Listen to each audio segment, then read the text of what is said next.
Дорогие друзья, я, как житель нашего района, хотела бы всех призвать любить и ценить свою природу. Сейчас наступил сезон цветения полевых цветов. Это и крокусы, и полевые тюльпаны, лазорики, как мы их называем. Пожалуйста, берегите природу, не рвите цветы. Ни к чему вам и то, что они простоят у вас дома 1-2 дня, вы ими полюбуетесь и все. Приезжайте, будьте аккуратны, любуйтесь цветочками, фотографируйте их здесь, но не срывайте. Это наше достояние. Цветы занесены в Красную книгу. Не во всех районах России и нашей области есть такое природное явление. Это дар нашего района.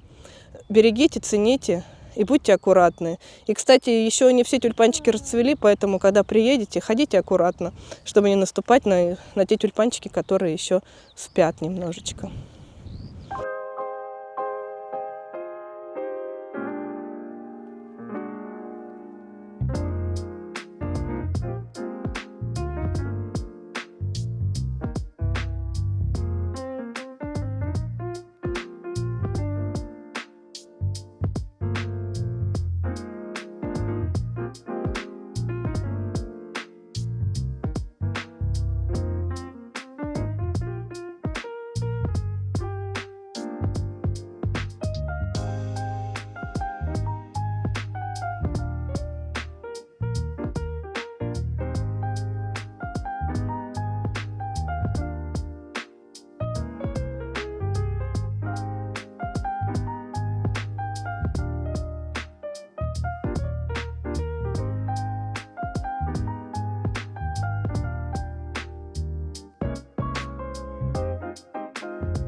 Всем привет! Сегодня мы приехали на точку назначения, куда нам надо было.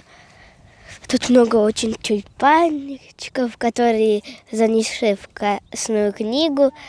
И, похоже, кто-то тут уже приезжал.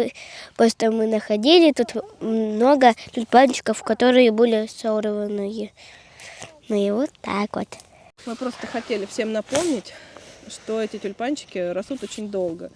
И они, да, занесены в Красную книгу, и рвать их не нужно.